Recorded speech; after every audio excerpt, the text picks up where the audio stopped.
Kyoto, Japan. The courtyard of the dojo was shrouded in a thin mist, as if the morning itself had not yet decided to dawn. The wooden floorboards creaked underfoot, damp with dew, and the air smelled of pine, iron, and stale tea. In the center of the courtyard, a young samurai fell to his knees. It wasn't a stumble. It wasn't shortness of breath. It was as if something invisible, heavy, and ancient had pulled her soul to the ground. His name was That. He was 20 years old and trained harder than everyone else. He arrived before sunrise and left after the lanterns were lit. He slept little, ate quickly, and practiced the same moves until his hands bled. The other students admired him. Some hated him. The master watched him in silence. That day, training had barely begun. Ryo executed 3 perfect sequences, turned his body, steadied his stance, and suddenly the world darkened inside. His chest tightened as if a rope had been pulled from within his ribs. The sword fell from his hand. The metallic sound echoed through the courtyard like a warning. Ryo tried to stand up. His legs wouldn't obey. The master approached. Master Seiji. The head of the dojo was not a man of grand speeches. His face was marked by lines that seemed carved with a chisel. Few emotions, much clarity. He looked at Ryo as one looks at a river and knows by its sound if there are hidden stones. You didn't fall because of physical weakness, he said without anger or pity. You fell because you're carrying weight where there should be space. Ryo swallowed hard, trying to catch his breath. I train more than everyone else. Seiji crouched down beside him. He picked up the sword from the ground and carefully placed it beside him, as if it were sacred. I know. That's why you're breaking down. Ryo was confused. The morning chill seeped into the sleeve of his kimono and seemed to pierce through his skin. If I train more, I should get stronger. Seiji looked at the garden beside the courtyard, where stones and moss formed a simple and perfect design. Then he looked back at the boy. There are 2 types of tiredness, he said. The first is muscular. It's honest. You work, you rest, it goes away. The second is spiritual. And that one doesn't go away with sleep.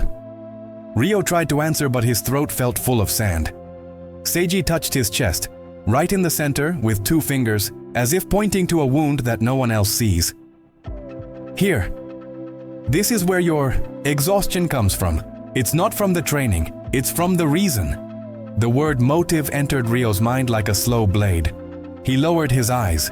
The sound of the bamboo rustling in the wind was almost like a distant laugh. I just want to be good. I want to be worthy. Worthy for whom? Ryo opened his mouth but remained silent. In that instant, he realized he had never formulated that sentence clearly. It had always been there, hidden, like a shadow that had followed him since childhood. Seiji stood up and made a short gesture. Come, walk with me. Ryo wanted to protest, to say that he could still train, that he only needed a few minutes, but the master was already walking, and there was something about that posture, straight, unavoidable, that made the body obey before the mind. They walked through the wooden corridor of the dojo. They passed a small altar with extinguished incense and a narrow corridor where ancient scrolls hung like silent witnesses. The master pushed open a door. On the other side was a simple room. No weapons on display, no symbols, just a rug, a window, and a wooden box. Seiji pointed to the rug. Sit down. Ryo sat down. The master opened the box. Inside were ropes. Ropes of varying thicknesses, carefully folded. Seiji picked one up and placed it in the boy's hands. Hold on. Ryo held on. Now, tie it to your wrist. Ryo obeyed, confused. The rope was rough. It smelled of dry fiber. Seiji grabbed another rope and put it on his other hand. Tie it to the other wrist. Ryo did it. Now the 2 ropes bound his wrists like small, unsettling promises. Seiji added a 3rd string. Tie it around your ankle. Master, what is this? Seiji didn't answer. He added another one. Tie it up. Ryo tied up. The ropes began to bother him. They didn't hurt, but they were restrictive. They reminded his body that something was tied up. Then the master finally spoke. Each rope represents something you do. Not for the journey, but for the audience. Ryo frowned. Seiji continued, with the same calm as someone describing a simple fact. A rope for your father's approval. A rope for the fear of being mediocre. A rope for comparing yourself to others. A rope for the need to be seen. A rope for the shame of failing. A rope for the obsession with proving that you deserve to exist. With each sentence, Seiji picked up another rope and handed it to him. Ryo, though reluctant, tied it. When it was over, he was trapped within himself. It was ridiculous almost, comical, a samurai bound by invisible ropes that were now visible. Seiji took a step back. Get up and strike. Ryo tried. His body froze. The movement became short, awkward, interrupted. Again, Ryo tried. The ropes pulled. A cold sweat appeared on the back of his neck, and then something even worse, understanding. Seiji pointed to the ropes. That's how you live. You train with a free body but with a bound spirit. You move, and at the same time pull yourself back. Ryo was breathing faster. Not from exertion, but from embarrassment. I just wanted to honor my family. Seiji tilted his head. Don't confuse honor with begging for acceptance. Honor is walking straight ahead. You're walking in circles, Ryo. And circles are tiring. Silence fell like snow. And then the master said a name that had resonated throughout the centuries within that room. Musashi. Ryo looked up. Seiji walked to the window and looked out at the garden, as if he could see something else behind the stones. Miyamoto Musashi dueled dozens of times. He fought when the sword meant judgment, when error meant death. And yet, he did not become a worn-out man. He traveled, painted, wrote, meditated, and on the outside he seemed as hard as old wood. On the inside, he seemed weightless. Ryo swallowed hard. He was different. He was a prodigy. Seiji turned his face away, and for the first time his expression showed something. Not anger, but a kind of piercing compassion. You think Musashi had energy because he was strong? No. Musashi had energy because he was whole. Ryo remained quiet. Your energy doesn't run out because you do too much, Seiji continued. It runs out because you divide yourself. One part does the work. Another part observes, judges, demands, compares, fears. This division is a leak. You bleed inside without realizing it. Ryo looked at the ropes around his own body. They now seemed heavier. And how do I stop? Seiji approached and began to undo the bonds. But not in a hurry, one by one, like a ritual. First, you understand the truth that nobody wants to hear. Constant tiredness isn't a lack of rest. It's a lack of direction. Ryo felt something tighten in his chest again. But this time it wasn't the weight. It was the shock. Direction? Yes. You run, but you don't know where to. You train, but you don't know why. You search, but you don't know what. And when life becomes a race without a goal, it becomes a drain. Seiji finished untying the ropes and put them back in the box. What Musashi discovered was simple. Energy doesn't come from effort. It comes from alignment. Ryo repeated silently, as if it were a foreign word. Alignment. Seiji nodded. When what you do points in the same direction as what you believe, the world stops consuming you. But when you live in conflict, every action costs twice as much. Ryo ran his hand over his wrists, where the ropes had left slight marks. So I need to rest more? Seiji let out a short breath, almost a humorless laugh. No, you need to stop carrying things that aren't yours. Ryo's eyes widened.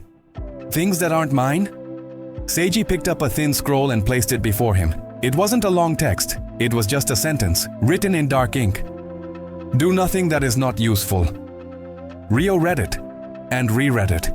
It seemed too simple to be the key to everything. Seiji pointed with his finger. People think this is about objects, about items, about tasks. But Musashi was talking about the invisible. Useless thoughts, useless commitments, useless worries, useless movements, desires that don't belong on your path. He touched Ryo's chest again. You're tired because you wake up and are already trying to please someone who isn't even there. You train to be the version that others would applaud. You eat wondering if anyone respects you.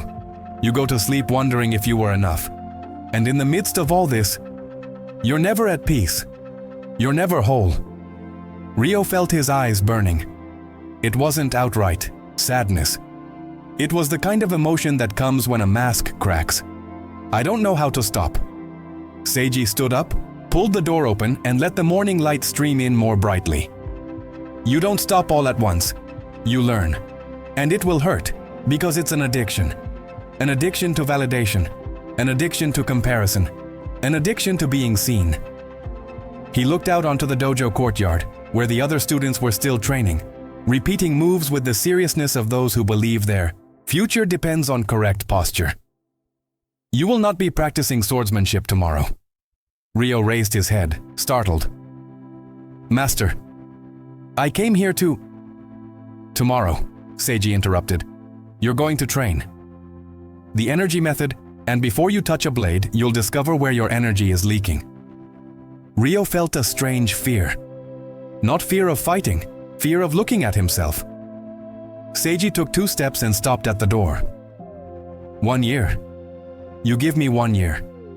And I'll give you back not a better fighter, but a man who doesn't wake up tired. Ryo swallowed.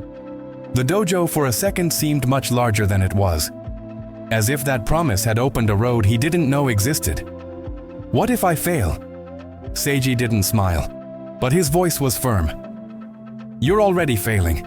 You're just calling it discipline. Ryo stood motionless as if he had been struck. Seiji finished. Discipline born of fear doesn't nourish. It consumes. Musashi wasn't tireless because he punished himself. He was tireless because he walked in a straight line. The wind swept across the room and rustled the parchment. The ink seemed more vibrant. Seiji made one last gesture for Ryo to follow him. Come on, let's start with something simple. Ryo stood up, and in that instant, even before taking his first step, he realized something terrifying. The weariness he carried wasn't 6 months old. It was a lifetime old. He followed the master outside, back to the courtyard. The fog was beginning to lift. The sun, at last, decided to rise. And Ryo, even without yet understanding how, felt for the first time that perhaps the problem had never been a lack of strength. Perhaps it had been invisible excess weight. The following morning arrived too quietly. Ryo woke before sunrise, as always, but something was different. There was no immediate impulse to rush to the courtyard, nor the familiar anxiety to start before the others. His body was awake, but his mind seemed suspended, as if awaiting an order that never came. He got up anyway, put on his simple kimono, and went out. He found Master Seiji sitting in front of the storeroom, drinking tea with the calm of someone who feels no hurry to exist. The steam rose slowly, and that simple detail bothered Ryo more than any hard training. You're late, said the master without looking up. Ryo felt a jolt. He wanted to reply that he hadn't been called, that he didn't know the time, but the words died before he could leave. Seiji stood up and opened the door to the storeroom. The interior revealed shelves full of carefully organized objects: clothes, sandals, blades, tools, provisions, scrolls, bowls, lanterns.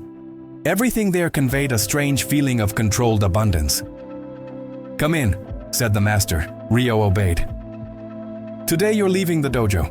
You're going to spend some time away. Alone. Ryo's stomach clenched. Being alone didn't mean rest. It meant a lack of reference point.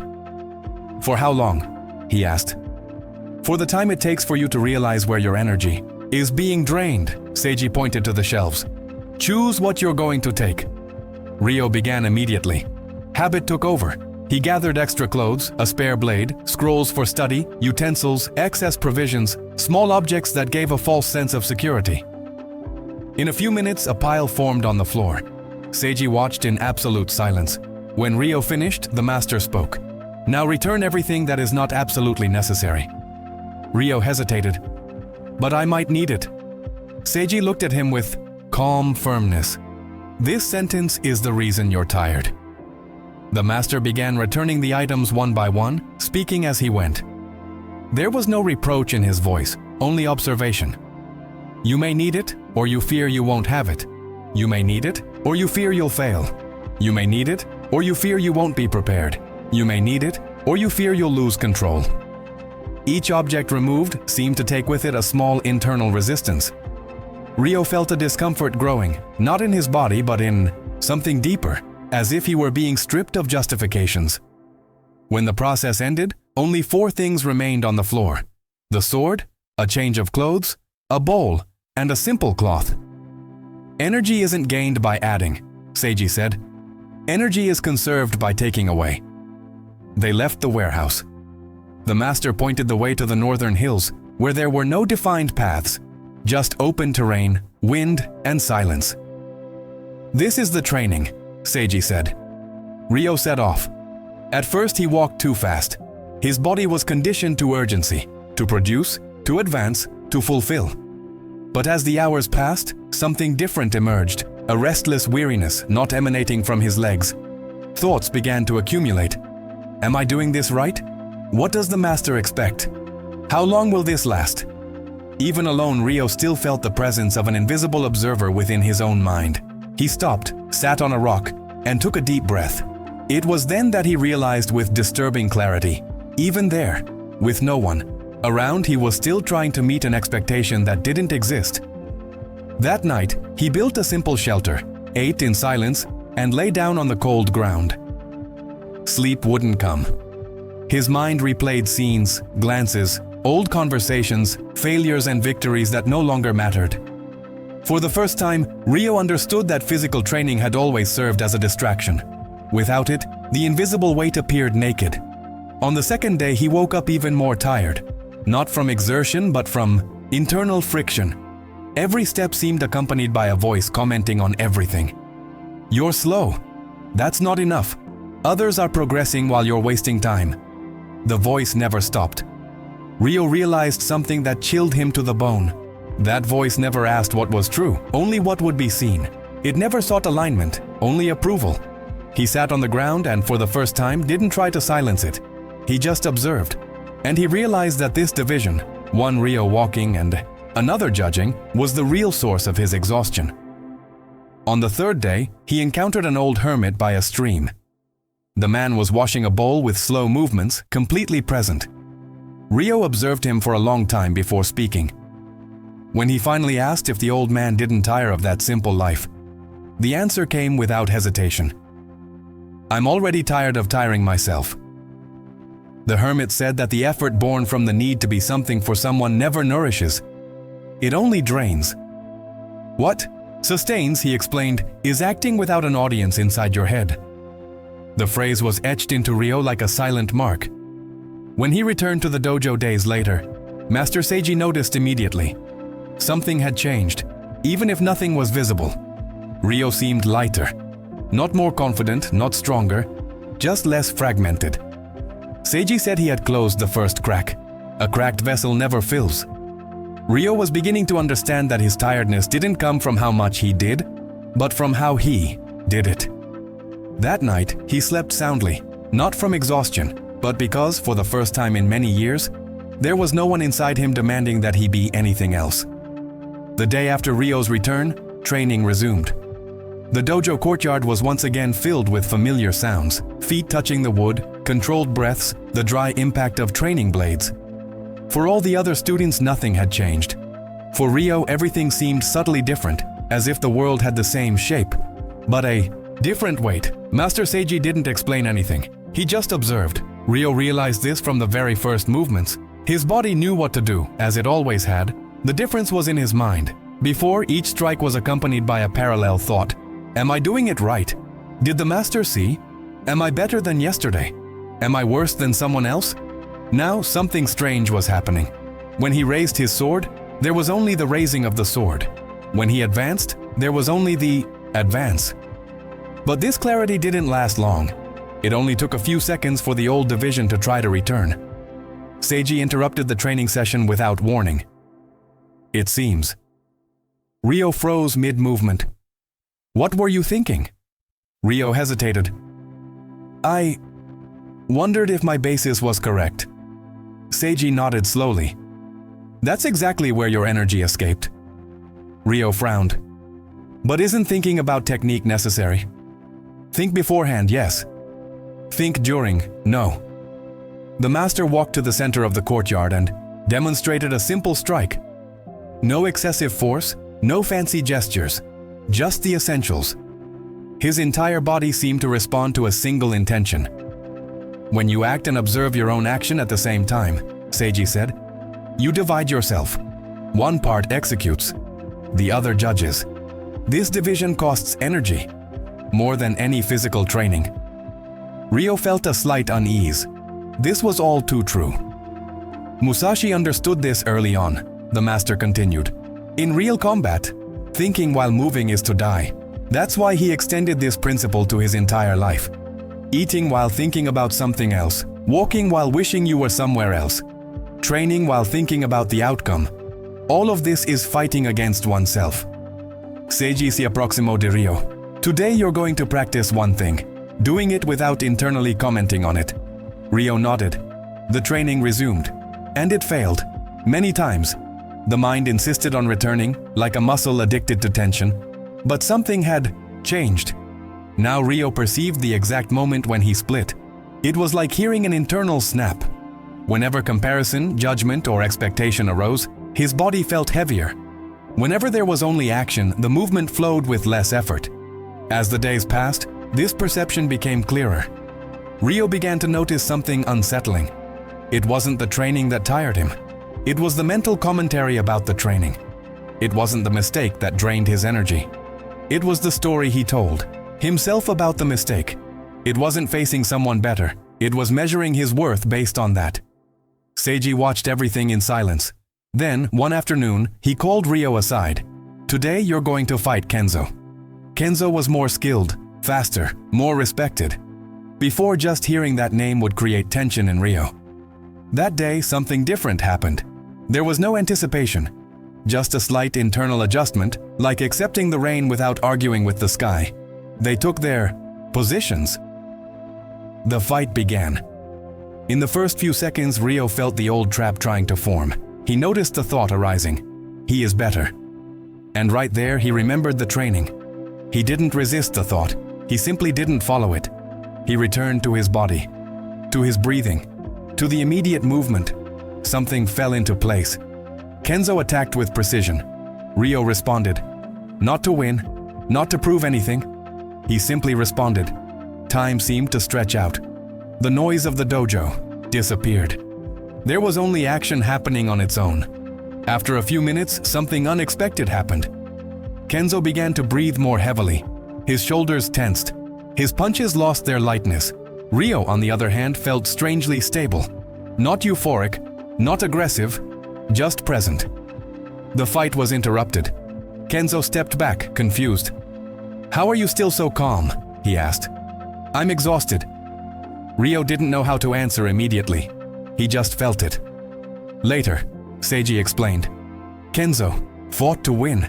You fought to be present. Winning requires energy. Presence creates energy. Ryo listened in silence. When someone fights while preoccupied with the outcome, the master continued, they are fighting two battles, one against their opponent and another against their own fear of losing. It is this second battle that is exhausting. In the following days, the training intensified. Seiji introduced something even more difficult, eliminating comparisons completely. Ryo realized how much his energy fluctuated depending on who he trained with. Against weaker students, he felt confident. Against stronger ones, insecure. Both states drained energy, just in different ways. When you feel superior, Seiji said, you create tension to maintain that image. When you feel inferior, you create tension to compensate. In both cases, you abandon your own path to measure the path of the other. To break this cycle, the master proposed something radical. Ryo would train blindfolded, without seeing who was in front, without knowing who was attacking, without any external reference point, just responding to whatever came their way. At first, it was uncomfortable, then liberating. Beyond any possible comparison, something had stabilized. Ryo realized that his energy neither rose nor fell. It simply remained the same. It was during this period that he first experienced what the ancients called the common mind. Not elevated, not special, just clean. A state where there was no excess, One night after training, Ryo was walking alone through the empty courtyard when he understood something with painful clarity. He had spent his entire life trying to be someone instead of simply being. This constant effort to build an image had been his prison. When construction stopped, there was space left over. And where there's space, there's energy. Seiji confirmed this days later. "You're starting to stop leaking," the coach said. "But this is still controlled training. The reals test comes when the pressure isn't just symbolic." Ryo looked up. "What proof?" Seiji replied with his usual calm demeanor. "The one where you can't choose the timing, the opponent, or the outcome." Ryo felt a slight chill run through his body. Not from fear, from recognition. He knew something bigger was coming. But for the first time, this expectation didn't tire him. She simply existed, and that in itself was already a transformation. The news arrived unceremoniously, as things that truly matter do. There was no solemn announcement, no formal meeting at the dojo. A messenger simply knelt before Master Seiji at dusk and spoke in a low voice. There was a man on the southern roads, a wandering swordsman who had been challenging entire villages, defeating guards, humiliating those who stood before him. He sought neither honor nor money. He sought to prove something. And men like that never tire. Until they find someone who doesn't play the same game. When the messenger left, Seiji remained silent for a long time. Ryo watched from afar, feeling something strange in his chest. It wasn't anxiety. It wasn't fear. It was an alert stillness, like still water before a strong wind. "You will go," the master said finally. Ryo tilted his head. He didn't ask why. He didn't ask if he was ready. Something inside him already knew that question no longer made sense. That night he slept soundly. Not because he was unaware of the danger, but because he was no longer fighting what he couldn't control. For the first time, the future demanded nothing of him but his presence. The encounter took place at dawn, in a clearing surrounded by low trees. The ground was uneven, marked by stones and exposed roots, an imperfect place to fight. The man was already there when Ryo arrived. Tall, thin, with a restless gaze, the posture of someone carrying ancient tension in his shoulders. His movements were too quick for someone relaxed. Each gesture seemed designed to impress an invisible enemy. "So they sent a boy," the man said, smiling slightly. "The teachers are getting desperate." Ryo performed the traditional bow, slowly, without stiffness. The other did not answer. He merely drew his sword with restrained violence. The fight began abruptly, as expected. The swordsman attacked with excessive intensity, seeking to dominate the space, force errors, and impose his rhythm. He was skilled, very skilled. His blows were laden with intention, but also with something heavier, the need to win. Ryo felt it from the very first minute. Each attack from the other was accompanied by a silent, almost palpable expectation of recognition. It was like fighting someone who needed to prove their existence with every move. Ryo didn't resist. He didn't advance. He didn't try to impose anything. He simply responded. And for the first time in real combat, he realized something with absolute clarity. He wasn't fighting the man in front of him. He was present with the moment unfolding. Between them, time stretched on. The blows continued. The wandering swordsman began to lose precision. Small delays appeared, heavier breathing, tense shoulders. Ryo, on the other hand, felt steady. Not energized in the usual sense, just without wasting energy. Every movement was direct. No unnecessary gestures, no parallel thoughts. There was no internal narrative, no fear of making mistakes, no desire to win. Just response. After several long minutes, something broke. The swordsman recoiled, panting and confused. Sweat dripped down his face, and his eyes filled with disbelief. "What are you doing?" he asked, his voice trembling. "Why don't you try to win?" Ryo responded with simple honesty. "Because trying to win would take me out of here." The other man advanced again, now angrily. But the anger was already a sign of exhaustion. Shortly after, a mistake occurred. Small, but enough. Ryo disarmed the man with a single clean movement. The sword fell to the ground with a dry, definitive sound. The silence that followed was heavier than any blow. The swordsman fell to his knees, not wounded, defeated by something he didn't understand. "How?" he murmured. "I trained more. I wanted it more. I needed it more." Ryo sheathed his sword. "That's why," he simply said. He turned and walked away. There was no audience. There was no celebration. The fight ended the moment it was no longer necessary. When he returned to the dojo, Master Seiji was waiting for him. He didn't ask how it went. He simply observed. "You don't look tired," he said. Ryo nodded. "Because I didn't fight against myself." Seiji smiled for the first time in a long time. Not a wide smile, but enough to confirm something essential. Years have passed. Ryo became a master. Not famous, not legendary, but solid. Students came and went. Many arrived full of energy and left exhausted. A few stayed. One day, a young man fell in the courtyard exactly as Ryo had fallen years before. The same empty gaze. The same confusion. "Master," said the young man, "I train, but I'm always tired. What's wrong with me?" Ryo crouched down in front of him. He picked up a small piece of wood from the ground and placed it in the student's hand. "Every time you do something to be seen, hold on to it," he said. "Every time you compare yourself, hold on to another. Every time you resist the moment, hold on to yet another." The young man looked confused. "Soon your arms will ache," Ryo continued, "and you'll think the problem is your strength." But it never was. He took the wood from the student's hand. "You're not tired because you're doing too much.